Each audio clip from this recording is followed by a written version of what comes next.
Hello chess friends and welcome to Jozarov's chess channel and welcome to my series Chess Tactics and Chess Puzzles. So if you have watched my series so far, you have noticed that I've explained in this series all of the possible tactical motifs that can happen in a chess game. But today we continue with something else. Today we will continue this chess tactics with this common checkmate patterns. So basically these checkmate patterns can be maybe decoy, deflection, double attack, discover attack, and many of these tactical motifs that I have already explained in the series. And today we'll start this checkmate patterns with this so-called windmill chess tactic. So the windmill is really dangerous because basically when you create the windmill against your opponent cannot escape anymore from the windmill. So at least you can always create a perpetual check while playing this windmill chess tactic. And today I wanted to show you really the importance to recognize this chess pattern, because you'll see how dangerous it can really be. We will have here some queen sacrifices and many of these beautiful piece sacrifices just in order to get this position that I've already set you up here. This windmill chess tactic is most often played with the bishop and the rook, aiming here on the square g7. Of course it can be also on the g2 if black plays it, but today we'll do this from white's perspective. But I want you to memorize one thing about this chess checkmate patterns.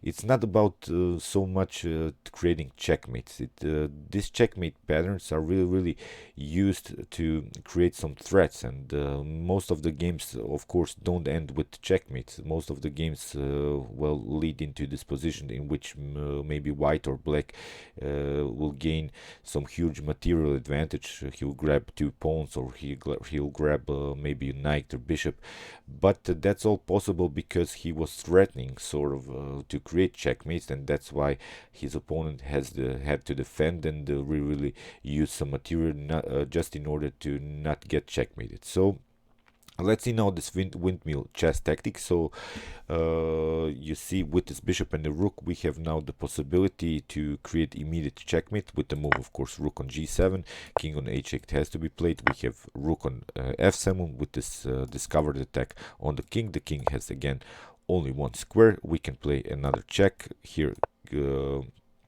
king on h8, and now we can play maybe rook on g5 or g4, g3, doesn't matter on which square on the g5. So rook on f6 has to be played, and here we have bishop takes on f6 with the checkmate. So let's see now another example. Here is also white has also the possibility to create this windmill chess tactic, but it's not about here to create checkmates. Here white can really gain some huge material with, of course, rook on g7 again.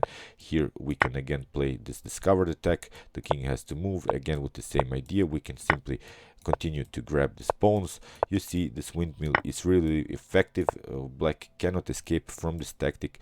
So in some occasions, if your opponent is threatening you checkmate, then of course you can at least create this perpetual checks. So here the continuation, we can simply grab all of these pieces on the 7th rank here, and here we can grab the queen now, and this will be of course a completely winning endgame for white. So let's see now really beautiful chess games with this windmill chess tactic. The first instructive game that I wanted to show you, it was played by Carlos Torre against Emmanuel Lasker. Here Carlos Torre with the white pieces, and he plays a very nice windmill to the tactical motif. And you can also pause the video and try to find here the best move for yourself. It's white to move and white to win the game. So here Carlos Torre played very strong move, bishop on f6, which creates now this discovered attack by the queen, and here we have also the threat to create this windmill chess tactic with the move rook on g7. So in the continuation here, Emmanuel Lasker took. We have rook on g7, of course, king on h8. Now again with the same idea, rook on f7 with this discovered check. King on g8 had to be played again. Now bishop on rook on g7, king on and now we can simply grab another piece. Here the king has to go again on the same square on g8. Here we have rook on g7, here king on h8, and now finally rook on g5, and this is now huge material advantage here for white. Here in the continuation, king on h7 was played. Now we have rook on h5, we have king on g6, but now rook on h3, king on f3 was taken by Lasker. Rook on h6, we have king on g5, rook on h3, and you see now the material, we have now 6 pawns, black is only 3 pawns, and this is of course a completely winning endgame for white. So let's see now another example. This is, I think, even more beautiful. Here it's a game by Mamedjarov against Shanava Constantine. Here, Mamedjarov was attacked through the queen, and here black really searching for some simplifications. In the position, white's king is in the center, the bishop is attacked, so basically what black was hoping for, probably here that here the queens will be off the board, and here black can continue very nice. But the problem is that white has here this very nice discovered attack. With the bishop on the square g7, and of course with the support of the rook, we can again create this so-called windmill chess tactic. So here queen on d3 was played, and here Mamedjarov leaves simply the bishop on d5. Knight takes on d5 was played, but now this discovered attack on the queen. So here bishop on f5, black was trying to create a counter attack, and here Mamedjarov finds a very nice move. Queen takes on d5. Now of course queen takes on d5, and now we have again this windmill. Here king on h8 had to be played. Of course rook takes on f7, bishop on e5, but now bishop on e5. If queen takes on e5, then we can simply grab the queen. If the rook takes, here of course again white has a completely winning endgame, because we have here really a better position with these 2 pawns, and that's why black didn't go in this continuation. So here after bishop on e5 was played. Now king on g8 again, but now again with the same idea, rook on g7, again king on h8 had to be played, and now rook on g5. Now of course it's even checkmate if black doesn't bring anything in between, so that's why here queen on e5 would be the continuation. Of course knight takes on e5, again a similar position with these 2 pawns up. White has a completely winning endgame here. Let's see now another example. It's again really beauty. Here the queen by white was attacked, and here you can also pause the video, because you see black has the threat here to create even checkmate threats on b2, but here white immediately played queen on d7. Here queen on b2 was played. Now king on d1, and if you try something like queen on b1, then of course we can here play bishop on c1, and no more checks are possible. You see we have the battery on the g file, and this will be also deadly for black. So that's why knight on d4 was played, and here you can also pause the video and try to find the best continuation. Here white finds a very nice queen sacrifice. Queen takes on g7, king takes, and now bishop on d8 with the discovered attack on the king, and you cannot play the king here on f7, because then you get bishop on h5 with the checkmate.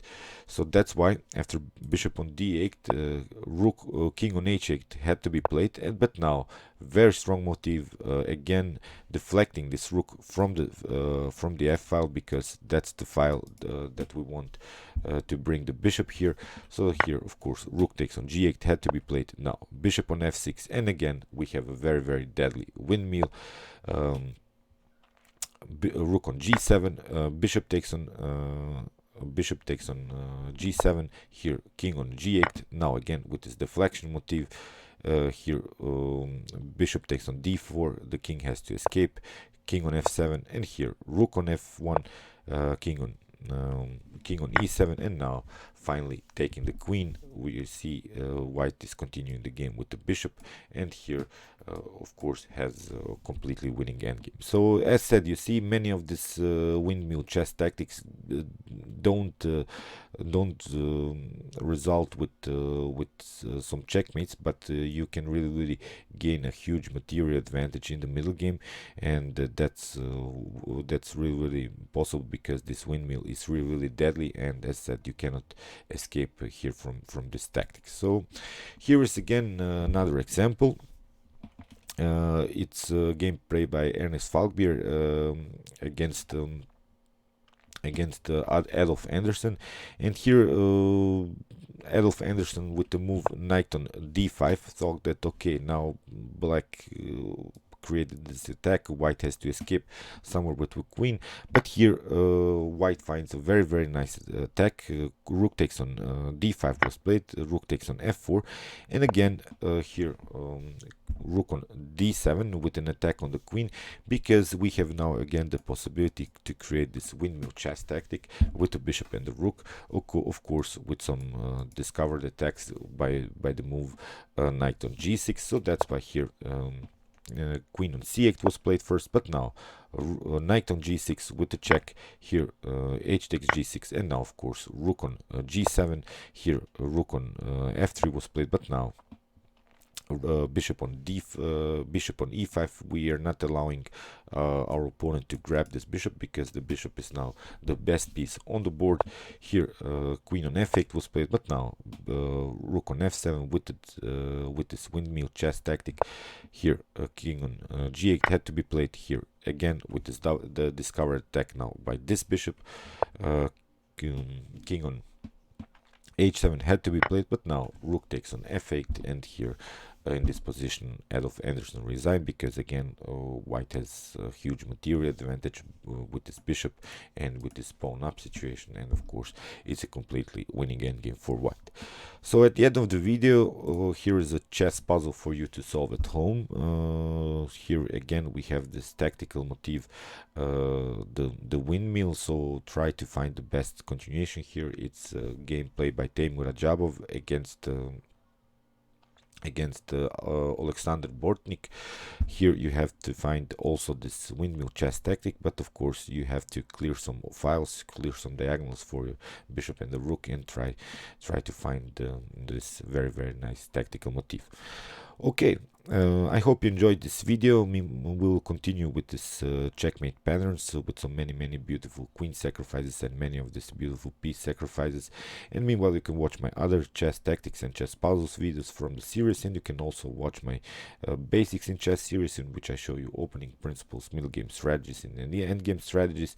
And you can also subscribe to my channel. Thanks you for watching, guys, and chess is the best, of course.